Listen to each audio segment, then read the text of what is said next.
Mami.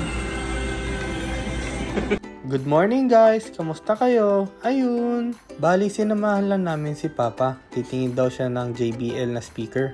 At syempre, nagutom na kami. Dito na nga namin naisipan kumain. Ngayon lang namin nakita ito. Meron palang Hawker Chan dito sa Glorieta 3. Alam nyo ba, Hawker Chan lang ang may pinakamurang Michelin-starred meals na ino-offer. At eto nga ang kanilang menu. Singaporean restaurant nga pala itong Hawker Chan. At ang mga selections nila dito ay karaniwan niyong makikita sa kalsada ng Singapore. Eto na nga ang kanilang seafood laksa. For sharing na yon.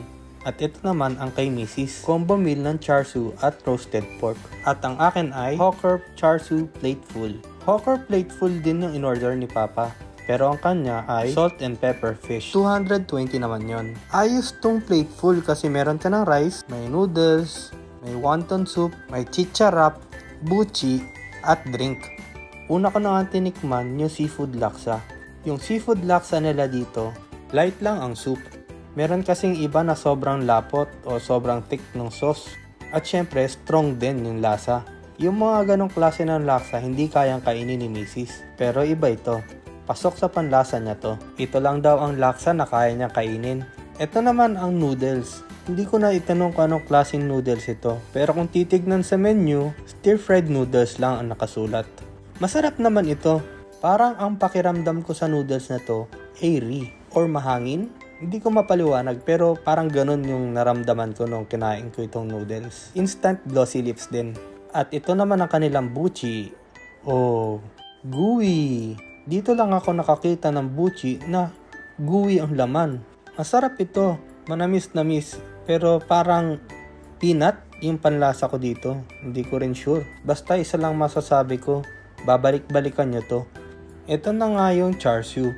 Masarap ito, ang sabi nga ni Mrs. Para daw asado, pero walang sauce. Parang barbecue, pero hindi siya ganun katamis. At yung sauce niya ayun nasa kanin nilalagay. Ano yun? Sarap ng laksa. Ito yung laksang para sa akin, di matapang. Ano? Parang ano? Ito yung laksa para sa akin, di matapang. Yun nga yung una impression ko eh. Light lang yung pagka-creamy niya. Kasi meron na nakakainan na sobrang lapot ng sauce eh. At bumalik na nga ako sa pagkain ko. Second time pa lang namin nakakain dito. At nung una ay wala pa silang plateful. Buti na lang at meron na ngayon. Talagang nung nakita ko yun, ay alam ko na ang order ko. Plateful ang ordering ko. Sulit at masarap yung nakain namin. Ayos din nga pala itong hipon. Springy. Pumuputok pagkagat mo. At syempre sa order ni Papa, wala na siyang nasabi kasi panay ang subo niya. Mukhang nasarapan siya kung nakita niya naman sa unang part ng video. Ayun lang. Overall, sulit at masarap lahat na na-order namin. Meron nga pala silang CR dito, kaso wala silang bidet.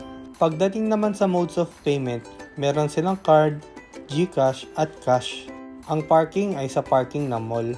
Meron nga pala silang 5% additional charge kapag ka takeout para sa packaging. Ayun lang, bye-bye!